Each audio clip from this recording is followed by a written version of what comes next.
네, 안녕하십니까. 깡세클럽 강재훈입니다. 7월 마지막 날이 벌써 왔는데 시간 가는 줄 모를 정도로 시장이 빠르게 움직이기도 하고 변동성을 나타내기도 하고 상당히 많은 변화를 나타내고 있는데 이제 국내 증시 같은 경우는 실제로 이번 주부터 상당히 큰 차별화를 나타내 준다가 되고 있습니다.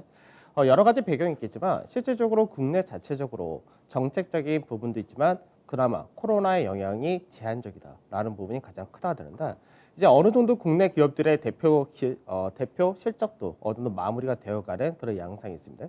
그래서 전체적으로 보게 되면은 기업들의 실적 자체가 시장에서 전망했던 것보다 훨씬 더 나은 모습을 보여주고 있다가 되고 이 부분이 국내에서의 밸류 부담도 오히려 낮춰주는 그런 형태이기 때문에 국내 증시의 차별화가 얼마만큼 더 이어질 거냐 이 부분이 중요할 것 같습니다. 자, 하나씩 체크해 보도록 하죠. 먼저 이제 전일 지수를 보게 되면 지수는 이제 장중에 2180포인트를 가긴 했었지만 실제적으로 이제 강보합 정도로 마감이 되는 모습을 보여줬다 됩니다. 그래서 거래대금은 이제 소폭 축소가 되긴 했었습니다. 이 거래대금의 축소란 부분은 이제 바로 전날과 전전날까지 삼성전자로 대규모의 자금이 쏠렸던 부분이 있었는데 그 부분이 조금 완화되면서 거래대금이 축소된 부분도 있었고 그 미국에서 대표 기업들의 실적 발표를 앞둔 관망세도 일부 나타났다 됩니다. 외인들의 매수세 같은 경우는 지속적으로 이어지는 모습을 보여줬다 되면서 2,230억 매수가 들어온 모습이었고 기간에서는 2,300억의 매도가 나오면서 어떻게 보면은 외국인은 사고 기관이 그만큼 팔았다 이렇게 볼 수도 있는데 기관에서의 매매도 보게 되면 실질적으로 금융투자에서는 매수가 들어온 모습을 보여줬었다 됩니다. 즉 프로그램은 일부 들어오는 모습이 있었는데 연기금에서가 매도를 많이 했다가 됩니다. 그래서 연기금 같은 경우는 어떻게 보면은 2019년부터 지수가 빠질 때마다 계속해서 받아줬었던 쪽이 연기금이 때문에 연기금 같은 경우는 이제 2180포인트 전후부터 계속해서 어느 정도 차익 실현을 하고 있는 그런 모습을 보여준다 됩니다. 다만 연기금에서의 차익 실현 부분도 뭐 계속해서 나온다 이 부분도 어느 정도 제한될 것으로 보이기 때문에 시장에서 외국인들이 지금처럼 국내 증시를 매수를 해주고 프로그램 매수가 받쳐준다 이렇게 될 경우는 지수의 하락 자체가 역시 제한되는 구도는 동일하다 이렇게 봐야 되겠습니다. 그다음 선물 시장에서도 어제 외인들이 소폭의 매수를 이어갔다 됩니다. 그래서 외국인들이 현재는 현물과 선물 동반 매수해서 지수를 받쳐주는 모습을 보여준다는데 누적 매수가 다시금 2만 5천 계약이 넘어간 그런 모습을 보여주고 있고요. 그 베이시스도 약보합 정도 되어 있기 때문에 현재 구간에서는 프로그램 매도가 나오지 않고 오히려 매수가 받쳐주는 그런 흐름을 보여준다 됩니다. 그래서 302.8포인트 소폭의 강보합 마감은 동일했다 됩니다. 그다음 코스닥 역시 코스닥 오히려 좀 더 강한 모습을 보여줬었다는데 코스닥에서는 이제 종목별 업종별로 차별화가 상당히 좀 크게 나타난 모습을 나타내 준다가 됩니다. 근데 약간 특징적인 부분이 뭐냐면은 시장에서 코스닥 100이라고 하는 오히려 시가총액 코스닥 내에서의 시가총액 100 종목 안에서는 약세로 마감이 되었는데 중소형 쪽에서가 훨씬 더 강한 흐름을 보여줬었다 됩니다. 그래서 코스닥은 지수는 올라갔는데 코스닥 대형 지수와 중소형 지수 이쪽에서 좀 차별화가 되는 모습을 나타내 준다 되고 거래대금 13조였고요. 외국인과 기관 모두 동반 매도를 하는 모습을 나타내 줬습니다. 자, 해외 증시 보도록 하죠. 중국 증시 같은 경우가 그 전날에 상당히 강한 상승을 보여줬었다 됩니다. 그래서 어제 같은 경우는 장중에 이제 소폭 강세를 띄기도 했었지만 결과적으로는 소폭 약세로 마감이 되었다 됩니다. 우선은 박스권의 중간 마디 이 자리와 더불어서 21선이라는 이평선의 저항을 동일하게 받는 자리대까지 했었기 때문에 이 라인대에서는 이제 숨고르기가 나타날 수밖에 없다 이렇게 된 케이스고 외국인 같은 경우가 소폭의 매도를 했다가 됩니다. 그래서 최근 들어서 중국 증시 같은 경우는 외국인들이 매수와 매도를 번갈아서 나타내는 흐름을 보여준다가 되고 있고요. 그럼 중국에서도 다시금 코로나가 소폭 신규 확진자 수가 증가를 한다가 되긴 하는데 앞전에 비하면 뭐 미미하다 정도 체크하시면 될 것 같습니다. 자, 그다음에 미증시인데 미증시 같은 경우는 이제 어저께 발표한 경제 지표에서 중요한 것이 두 가지가 있었는데 우선은 이제 미국에서의 2분기 GDP 성장률 이 부분이 32.9%라는 급감을 했었고 그 바로 앞에 독일 같은 경우도 2분기 GDP 성장률 발표했었는데 약 10% 정도 감소하는 모습을 보여줬다 됩니다. 그래서 처음에는 이 지표가 발표됐을 때 미증시가 상당히 큰 폭의 하락이 나타났었고 마찬가지 유럽 증시 같은 경우는 결과적으로 2에서 3%대로 마감이 되었는데 장중에는 더 많은 하락을 나타냈었다가 됩니다. 그럼 무슨 얘기냐면은 시장에서 코로나로 인한 영향이 굉장히 크게 나타났었다는 부분이다. 여러 가지 요인도 있었겠지만 가장 중요했던 부분은 셧다운을 했다는 부분이 가장 큰 영향을 미쳤다고 됩니다. 그래서 실질적으로 GDP 성장률을 봤을 때는 중국 같은 경우는 플러스를 나타내 줬었다고 되고요. 국내 같은 경우는 약 3% 정도 하락을 했었다 되고, 그다음에 이제 유럽이라든지 미국 같은 경우는 그 영향이 컸었다 되는데, 그러다 보니까 경기 관련을 비롯해서 전반적인 하락이 떨어졌었다 됩니다. 다만 실질적으로 미증시가 마이너스 0.85에서 플러스 0.43이라는 혼조세로 마감이 됐던 부분은 이제 굵직한 기업들의 실적 발표가 앞두고 있었던 상황이었기 때문에 그에 따른 기대치가 어느 정도 올라갔었다 됩니다. 그래서 실질적으로 장 마감 이후 발표한 애플이라든지 구글이라든지 아마존, 페이스북 이런 쪽에서 실적이 다 예상치를 상회했다 되면서 결과적으로는 지금 현재 시간외로 상당히 강한 상승을 보여준다 된다. 그러다 보니까 시장에서 이 핵심 기술주라고 얘기하는 종목군과 운송 쪽을 제외하고는 전체적으로 다른 업종은 하락으로 마감이 되는 모습을 보여줬었다고 됩니다. 변동성 지수가 소폭 상승했고 유가 역시도 경기하고 영향을 받기 때문에 40불 초반에서 마감이 되는 모습을 보여줬고요. 반면에 이제 MSCI 코리아 인덱스도 이제 요 근래 들어서는 상승을 계속해서 보여줬었는데 소폭 하락한 60.86으로 마감되었습니다. 그리고 이제 달러 인덱스 앞전에 환율에 대해서도 말씀드렸듯이 단순한 유동성적인 측면만 보는 것이 아니라 경제라는 부분이 각국의 통화하고도 연결이 많이 되기 때문에 그런 부분에서가 미국에서의 경제 성장률이 크게 급락을 했다는 부분에서 달러 인덱스가 92.9선까지 추가적인 하락을 계속해서 나타낸 모습을 보여줬었다 되고요. 그러니까 국내 원달러 환율이 1190원이 상당히 중요하다고 했습니다. 1190원 전후에서 마감되는 모습까지 나타내줬습니다. 자, 중국 증시부터 하나씩 좀 체크를 해보도록 하죠. 중국 증시 같은 경우가 이제 앞전에 이달 초에 이제 중국에서의 구매자 관리지수라든지 여러 가지 지표들이 나오면서 시장에서 상당히 가파른 급등이 나타났었습니다. 그 이후로 가격 조정을 받고 계속해서 박스권 안에서의 흐름을 보여준다 그런다. 우선은 중간 마디 가격이 3,310 정도가 되는데 이 가격대와 21선 저항을 받은 그런 모습이기 때문에 바로 앞전에 거래량이 워낙에 크게 실렸었던 만큼 추가적인 숨고르기 조정이 필요하다고 됩니다. 다만 중요한 거는 중국 같은 경우는 2018년도부터의 주 하락 추세를 완전히 돌파를 하고 나서 현재 숨고르기 조정을 하는 그런 케이스이기 때문에 중국이 하반기 증시를 전망을 할 때는 여전히 긍정적이다 이렇게 보셔야 되겠습니다. 자, 그다음 독일 지수인데 독일과 S&P 그리고 국내, 일본 이런 쪽이 다 동일하게 같은 모습으로 상승을 했었다가 됐었습니다. 근데 이제 차별화가 되기 시작한 것이 본격적으로 눈에 띈 것이 이번 주부터 나타나기 시작을 했었는데 독일 같은 경우도 같은 패턴으로 6월 달에 고가를 만들고 계속해서 채널 패턴으로 움직였었는데 이 라인대를 이탈하는 그림이 이번 주 나타났었다 되고 그러고 나서 이제 어저께 하락이 크게 떨어졌었다 되죠. 그래서 실질적으로 최소한의 기본 마디폭을 빠뜨리고 그리고 나서 밑꼬리 다른 모습인데 그러다 보니까 4월 달부터 이어왔었던 반등 추세, 이 라인대까지 떨어졌었다 됩니다. 그 실질적으로 단기적으로 고가 대비해서 한 6% 정도 하락을 한 그런 모습을 보여준다 된다. 독일 내에서의 이제 경제 지표 이런 부분이 안 좋게 나왔던 것이 독일 증시에는 그만큼 차익 실현의 욕구가 발생될 수밖에 없었던 그런 케이스다라고 보시면 되겠죠. 자, 그다음 S&P 지수를 보도록 하죠. S&P 지수도 역시 국내 증시, 독일 다 동일하게 움직였었다는데 S&P 지수 같은 경우 상대적으로 그나마 계속해서 행보세를 보여준다가 됩니다. 그래서 S&P 같은 경우는 아무래도 시장에서 이제 미국 내에서 기대하는 부양책이라든지 이런 부분이 버팀목을 조금 해주고 있는 그런 모습이고 또 미국 내에 있는 애플이라든지 여러 가지 일부 대표 기술주들이 역시 S&P에도 포함이 되어 있기 때문에 그런 쪽에서가 어느 정도 방어를 해준다가 됩니다. 다만 여기서는 추가적인 강세가 나온다 하더라도 미국의 경제 지표라든지 향후 전망이 그렇게 긍정적이지 못하기 때문에 추가적인 강세보다는 나중에 떨어질 가능성이 높다 된다. 다음 주 안에 미국에서의 부양책이 통과를 시킬 수밖에 없는 물리적인 시간 제한이 있기 때문에 그 부분이 나타난다가 된 이후에 이제 모멘텀이 소멸된다는 부분에서 차익 시장이 떨어진다 쪽은 동일하게 보셔도 될 것 같습니다.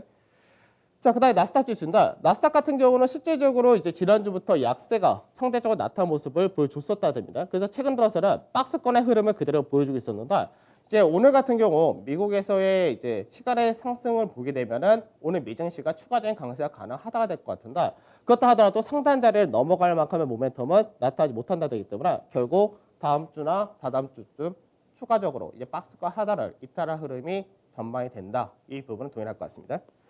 자, 그 다음에 MSCI 코리아 인덱스를 보도록 하죠. MSCI 코리아 인덱스를 보게 되면은 여기까지는 시장에서 유럽이라든지 S&P라든지 거의 비슷하게 움직였었다 됩니다. 다만 여기 구간대에서 상단 자리를 돌파하는 그런 흐름이 나타났었다 된다. 물론 삼성전자의 영향이 컸었다 되지만 실제로 최근 들어서 미증시라든지 국내 증시가 상승하는 업종이라든지 종목군이 확연하게 달라진다 이런 부분이 있는데 실제적으로 MSCI 코리아 인덱스를 보게 되면은 돌파하고 지지를 받은 그런 모습이기 때문에 추가적인 상승폭 마디가 여전히 64포인트 전후까지는 열려 있다가 됩니다. 이 마디폭이 추가적으로 약 한 6% 정도 남아 있다고 했습니다. 5에서 6% 정도 남아 있다고 했습니다. 그만큼 국내 증시도 추가적인 상승이 여전히 열려 있다가 될 것 같습니다. 자, 어제 시장을 보도록 하죠. 어제 지수를 보게 되면 어제 지수에서는 뭐 전반적으로 지수 자체를 소폭의 강보합을 나타내줬었다 들었다. 코스닥과 중형주가 오히려 좀 더 강세를 띠는 그런 흐름을 보여줬었다 됩니다. 그 다음에 업종별로 보게 되면은 가장 강하게 움직였다. 역시 자동차가 가장 강하게 움직였었다 되죠. 그러니까 이제 아까도 말씀드렸듯이 각국이 상황이 다 틀리다가 되어 있습니다. 그래서 유럽 같은 경우는 전통적으로 자동차라든지 이런 쪽이 상당히 증시에서 큰 비중을 차지한다 그런다. 자동차 같은 경우는 사실 상당히 안 좋은 그런 모습을 보여주고 있고요. 그 은행 역시도 뭐 유럽에서도 상당히 큰 비중을 차지하는데 은행 역시도 안 좋은 그런 케이스입니다. 근데 실질적으로 이번 실적을 보게 되면 전 세계 자동차 회사들 중에서 뭐 테슬라 같은 경우 여러 가지 요건이 있었지만 그걸 제외하고는 현대차 그룹의 실적이 너무나 좋게 나왔다는 부분이 있는데 그런 부분과 더불어서 하반기 회복한다는 부분이 기대치가 높아졌기 때문에 그런 부분이 자동차 업종 전반적인 강세로 이어진 그런 케이스였고요. 그 외적으로는 이제 IT가 소폭의 강세, 뭐 은행이라든지 보험, 증권, 그 외적인 쪽에서는 전체적으로 상승과 하락 나눠진 그런 모습을 보여준다 되죠. 근데 최근 들어서 시장의 특징은 뭐냐면은 지수는 올라간다 하더라도 실제적으로 상승 종목 수가 그렇게 많지는 않습니다. 왜 그러냐면 시장에서 삼성전자를 중심으로 한 비메모리, 이제 파운드리 관련된 쪽이 강세를 띈다, 그럼 모멘텀을 받는다 되고 그 외적으로 국내 자체적인 모멘텀이 차별화될 수 있는 자동차 쪽에 강세 띈다 이렇게 되기 때문에 그 외적인 쪽에서는 실질적으로 업종 전체가 움직인다가 아니라 종목별로 움직인다 되기 때문에 결국 현재 구간에서는 이제 업종도 이제 일부 업종에 해당이 되긴 하지만 그 외적으로는 전체적으로 종목별 흐름이 확연하게 주요하다라는 관점이 동일하다가 됩니다. 자, 자동차 업종 지수 한번 보도록 하죠. 자동차 업종 지수를 보게 되면은 실질적으로 이제 앞전에 6월 달에 고가 라인대를 한번 갔었다가 실적 발표를 전후로 숨고르기를 하고 그리고 나서 추가적인 강세가 나타난 그런 케이스가 되었는데 그러다 보니까 이제 6월 달에 고가 라인대를 돌파를 했다가 됩니다. 그러면 박스권을 기준으로 본다 했을 때는 박스권 기본 마디폭이 하나 열린다 되는다. 이 라인대에서 G테스트를 거치고 나서 움직일 거냐 아니면은 추가적인 강세 이후에 조정 상승으로 갈 거냐 이 정도의 차이다 정도 보시면 될 것 같습니다.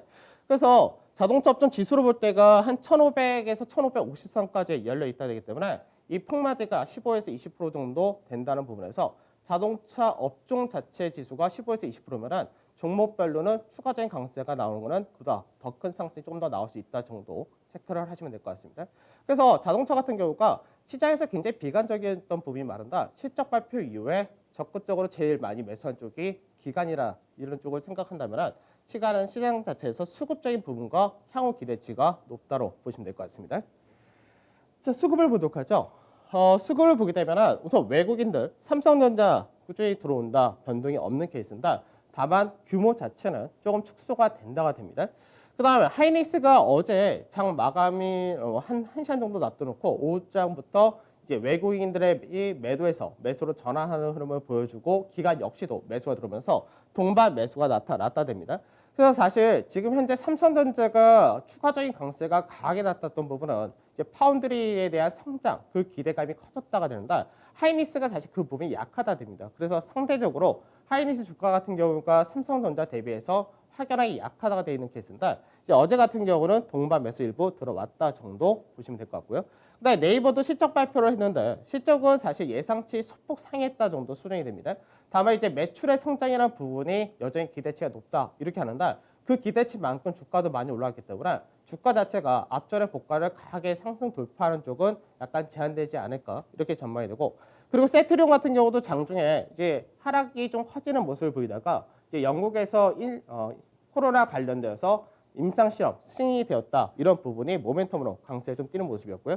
그다음에 하나금융지주가 동반 매수로 소폭 상승했다 되고 그리고 현대산업개발, DB하이텍 같은 경우도 비메모리 관련해서 같이 모멘텀을 받는 모습이었습니다. 그다음 이제 어제 면세점 관련해서도 소폭 동반 매수가 들어오긴 했었는데 뭐 호텔신라라든지 이런 쪽, 신세계라든지 이런 쪽 있었고 그 외적으로는 대부분 뭐 일부 종목별로 들어왔다 됩니다. 그래서 실질적으로 보게 되면은 강하게 어떤 업종이다라기보다는 종목별 성향이 이제 좀 강하게 움직였다가 됩니다. 그다음 매도를 보게 되면 매도에서 이제 CJ에 대해서가 이제 동반 매도 차익실현이 좀 떨어졌고요. SK텔레콤을 일부 팔았고 LG 화학을 좀 팔고 KB금융을 동반 매도를 했고 세티로 헬스케어를 동반 매도를 하고 삼성 SDI 이런 쪽을 동반 매도를 했다 됩니다. 그래서 외국인들의 매도량 규모가 사실 크지는 않은 그런 모습이었는데 전체적으로 시장에서 사는 종목과 파는 종목 많이 나눠져 있다 이렇게 된 케이스죠.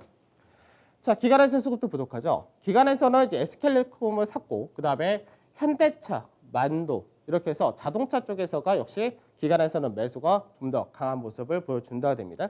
그다음 하이닉스도 사고요. 그리고 첨보 2차 전지 관련해서 이런 종목도 사고 MC넥스 역시 차량용 반도체 뭐 이런 쪽에서 같이 또 사는 모습을 보여줬다 되죠.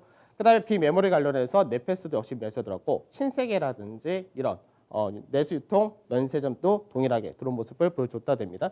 다만 매수 규모 자체는 역시 기관에서는 작았다가 됩니다. 그다음 매도에서는 이제 삼성전자에 대해서 매도가 일부 나타났고 SK이노베이션 동반 매도 있었고요. 그리고 세트리온 헬스케어도 동반 매도, 그리고 세트리온 매도, 카카오 매도, 네이버 매도. 그래서 전체적으로 보게 되면은 외국인과 기관 많이 엇갈린 모습을 보여줬다 됩니다. 그러면 우리가 이제 최근 들어서 수급을 볼 때 외국인들이 많이 사는 종목이 시장에서 상승 탄력이 좋을까 아니면 기관이 사는 종목이 상승 탄력이 좋을까 이 부분을 좀 따지셔야 되는데 실제로 지금같이 외국인들이 시장에서 매수를 전반적으로 좀 하거나 그리고 매도를 제한적으로 할 때는 기관에서 매수하는 종목이 훨씬 더 상승 탄력이 높다가 됩니다. 왜 그러냐면 전체적으로 외국인들이 매수를 하고 있는 와중에서 기관 같은 경우는 매도를 하는데 매도를 하는 와중에 그 외적으로 사는 종목이 생기면은 외국인과 기관의 동반 매수가 되기 때문에 그래서 현재 구간에서 오히려 기관은 매도를 하지만 실제로 기관이 팔지 않고 사는 종목일수록 더 상승 탄력이 높다는 부분을 체크하셔야 될 겁니다. 자, 대형 지수 보도록 하죠. 지수 자체가 계속해서 이런 패턴으로 간다라고 하면은 시장에서 매일매일 고가가 조금씩 높아진 모습을 나타내 준다가 됩니다. 그래서 2270, 2280 이런 식으로 조금씩 높아지게 된다. 오늘 같은 경우 만약 고가를 건든다면은 뭐 2285포인트 이렇게 나올 수가 있다가 됩니다. 그래서 대신 조건이 필요하다고 했었는데 이렇게 가기 위해서는 거래 대금의 증가 이 부분이 계속해서 필요하다 됩니다. 그래서 현재는 코스피와 코스닥하고 약간 차이가 나는 건 뭐냐면 지금 현재 지수가 이번 주 상승을 끌고 간 거는 물론 삼성전자에 대한 영향이 크기도 했었지만 대형 지수가 코스피에서는 상대적으로 강하다 되는 거고요. 반대로 코스닥 같은 경우는 중소형이 여전히 강하다 되고 대형 지수는 상대적으로 약하다 됩니다.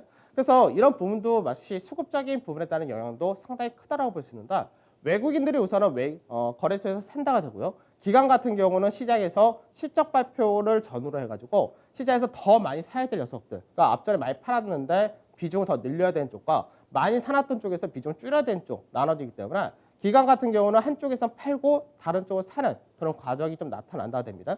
그래서 실질적으로 대형 지수 같은 경우는 계속해서 강세 뛴다는데 나중에 미증시라든지 이런 쪽에서가 8월달 이제 다음 주부터 바로 8월인데 8월 달에 시장에서 조정을 미증시라든지 딴 쪽에 더 받는다 됐다 하더라도 국내 증시가 이 자리에 있다 해도 추가적인 하락폭이 크게 떨어질 수가 없다는 부분이 그대로 이어질 겁니다. 그래서 국내 증시가 상대적으로 더 글로벌 증시보다 현재는 더 강하고 그리고 나중에 조정이 나온다 하더라도 제한적인 조정이 될 가능성이 더 높다. 이렇게 보시면 되겠죠. 자, 투자 전략 보도록 하죠. 우선 중국은 이제 아까 차트에서 봤듯이 추가 상승도 제한인 구간에 들어왔고 기간 조정 형태가 좀 더 이어진다 되고 오늘 중국에서 국무원에서 발표하는 구매자 관리 지수가 있습니다. 그다음에 미국 증시가 이제 중요 종목군들에 대한 어닝 시즌은 이제 끝났다 됩니다. 그래서 어제 기술주에 대한 실적 발표를 앞두고 추가적으로 미증시가 반등했었고 실적 발표 이후에 뭐 애플이 액면 분할을 한다든지 여러 가지 호재들이 나오면서 지금 현재 아마존이라든지 애플 그다음에 뭐 그 페이스북이라든지 이런 쪽이 다 시간외로 상당히 강하게 움직인다는데 어느 정도 추가 강세 한 번 정도 더 뽑고 그 다음에 바로 차익실현 떨어질 가능성이 높다. 이 부분 동일할 것 같고요. 그 다음에 미국에서 부양책 통과란 부분, 이게 다음 주까지 통과를 못하면은 이제 여름 휴가에 들어가기 때문에 결국 다음 주에는 통과가 된다라고 보시면 될 것 같습니다. 다만 통과 이후에 시장에서 추가적인 모멘텀이 뭐 어닝 시즌도 없고 그 다음에 뭐 부양책이라든지 그런 것도 다 없는 상태가 된 상태에서 모멘텀이 없다가 된다. 그 상태에서 경제 지표 자체가 전체적으로 부진할 수밖에 없기 때문에 미증시는 이제 추가적인 모멘텀이 거의 없어진다라고 보시면 될 것 같습니다. 그러다 보니까 전체적으로 중국이라든지 미국이라든지 유럽이라든지 글로벌 증시 자체가 차별화되는 경향이 좀 더 높아진다라고 보시면 될 것 같습니다. 그래서 결국 국내 증시 자체는 이제 중요한 거는 업종으로 지금은 접근하시면 안 된다. 이 부분이 계속해서 나타난다. 종목이 더 중요하다 되고 시장에서 강하게 움직이는 업종은 한정되어 있다. 이렇게 보셔야 되겠습니다. 그래서 실적에 따라 종목 업종별 차별화 이게 계속해서 이어질 수밖에 없기 때문에 호실적이 좋은 종목군 그리고 하반기에 확연하게 시장에서 전망이라든지 이번 실적 발표 이후에 보더라도 확연하게 좋아질 수밖에 없다는 쪽으로 압축하시는 것이 중요하다고 말씀드렸고 저점이나 고점 계속해서 올라가는 추세 패턴으로 가고 있기 때문에 거래 대금이 크게 꺾이지 않는 이상은 굉장히 무난하다가 됩니다. 또 하단 추세가 이탈할 시에는 추가적으로 해치가 잠깐 필요하긴 하겠지만 실질적으로 수급적인 부분에서 외국인이 대규모의 매도를 하지 않는 이상은 시장에서 크게 떨어질 가능성은 역시 제한된다라고 보시면 될 것 같습니다. 그다음 코스닥은 이제 코스닥 내에서도 대형 지수와 중소형 많이 차이가 조금씩 벌어지기 시작하는데 코스닥에서는 이제 어느 쪽에서가 먼저 좀 깨질 거냐라는 부분이 좀 있습니다. 그래서 코스닥은 지금 테마 이슈로 많이 움직인다 정도가 되는데 꾸준하게 상승 추세가 이어지는 거는 IT 부품 정도가 된다 되겠죠. 그래서 그 정도를 제외하고는 지수상으로는 크게 기대하실 거는 없을 것 같습니다. 그래서 시장에서 삼성전자는 중립 이런 포지션 중립이라고 말씀드렸던 건 동일하고 지금 현재는 뭐 당분간은 삼성전자가 아주 탄력 있는 상승이 이제 없을 것 같습니다. 그다음 자동차 쪽은 이제 숨고르기하고 갈 거냐 아니면은 추가적인 강세가 그대로 나올 거냐 그 정도의 차이가 될 것 같고 디스플레이 쪽 여전히 좋다라고 보고 있고요. 그 국내에서 산업재, 그러니까 미국이라든지 유럽 쪽은 산업재가 안 좋다가 되지만 국내는 역시 산업재가 실적도 양호하게 나오고 있기 때문에 국내에서 산업재를 그대로 봐야 될 것 같습니다. 그 외적으로 뭐 증권이라든지 은행이라든지 여러 가지 종목군에서 실적이 좋은 종목군들 그대로 접근하시면 될 것 같습니다. 자, 오늘이 한 주 그리고 이달의 마지막 날인데 오늘도 성공 투자하시고 저는 다음 주 찾아뵙도록 하겠습니다. 감사합니다.